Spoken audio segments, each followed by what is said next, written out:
unfun game of playing hard to get with the making me feel that my experience and feelings aren't valid to actually create the life that I want. I'm a diamond, not a piece of glass. Break my heart, you can kiss my ass. Walk away like I never knew ya. Got a new man, what's it to ya? I'm a diamond. I didn't know why I hated manifestation so much. At first, it was such a dope concept to me, and so was the law of attraction. Then I found myself becoming more and more resentful of manifestation. I don't even think that it has to do with mostly manifestation in and of itself, but more so to do with the fact that I feel like we're missing huge parts of the manifestation lesson and beneficial language that would be very important in understanding how to implement it. Because the way manifestation has been presented these days drives me mad.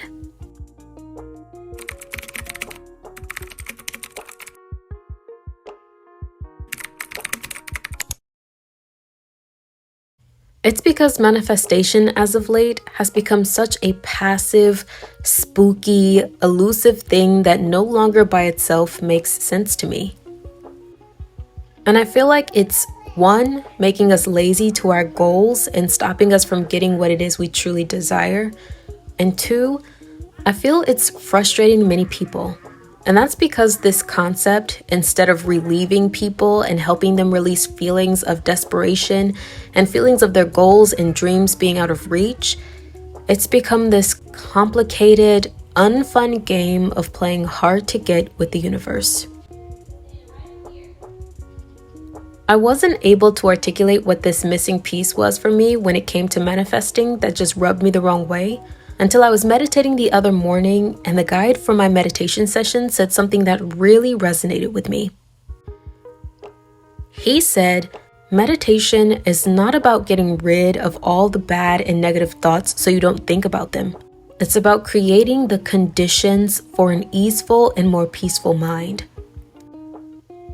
What he said set off a bell within me. I began to wonder that if I can create the conditions for a more easeful mind, what else can I create the conditions for in my life?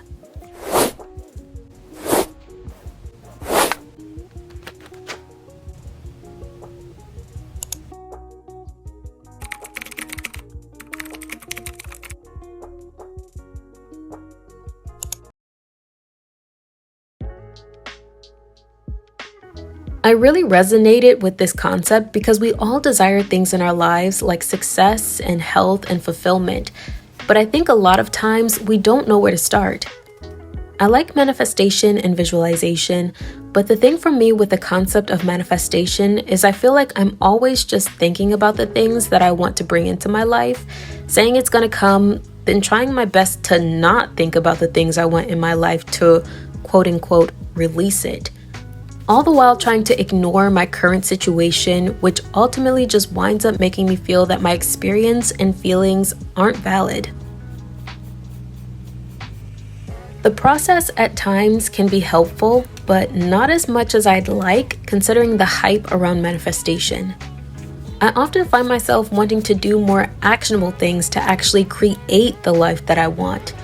And I think the concept of not just manifesting, but creating the conditions for certain things to come into my life fulfills that for me. Manifesting feels like I'm saying what it is that I want and putting it in my mind's eye and pretending like I have it, but I'm still leaving it up to chance on if it will actually become a reality or not. It doesn't feel very concrete.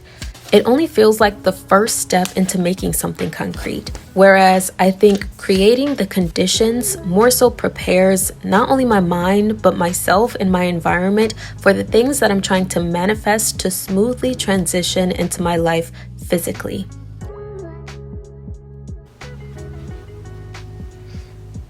I feel like as much as manifestation is helpful, there have been a lot of things added to it that I think that aren't very helpful and actually counterproductive. I'm tired of the, oh, don't say this negative thing or don't say it this way, because then you're pushing it away from you. So you have to pretend like you don't want it and not think about it. Then it will suddenly come to you and you have to be delusional and you have to live in a reality that you're not currently in, and etc., etc., etc.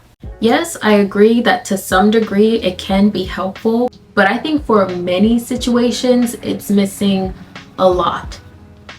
And I personally believe that trying to create the conditions for your life instead of being blind to negative situations in your life, or being too afraid to state what's going on in your life and state the mental state that you're in out of fear that it's going to stay if you say it out loud, is much more beneficial to bringing about the life that you truly desire. I agree.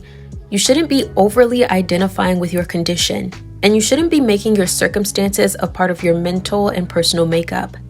But I don't think there's anything wrong with being able to identify what is going awry and what's the current problem. What is it that I'm trying to bring into my life and achieve? And no, I don't have control over if and when it comes to me, but here are some things that I can do to make it easier for the circumstances that I want to fall into place in my life when they come.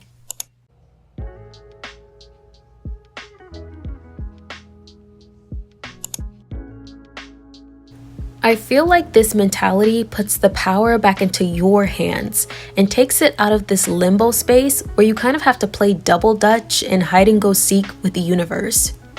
We play this weird game of trying to play hard to get, like the universe isn't going to be able to tell how authentic and inauthentic we're being. Faking it, hoping the universe doesn't notice so we can finally, quote unquote, make it. So I've been learning what it means and what it looks like to create the conditions for a successful, healthy, and fulfilling life. And it's so far been a simple process.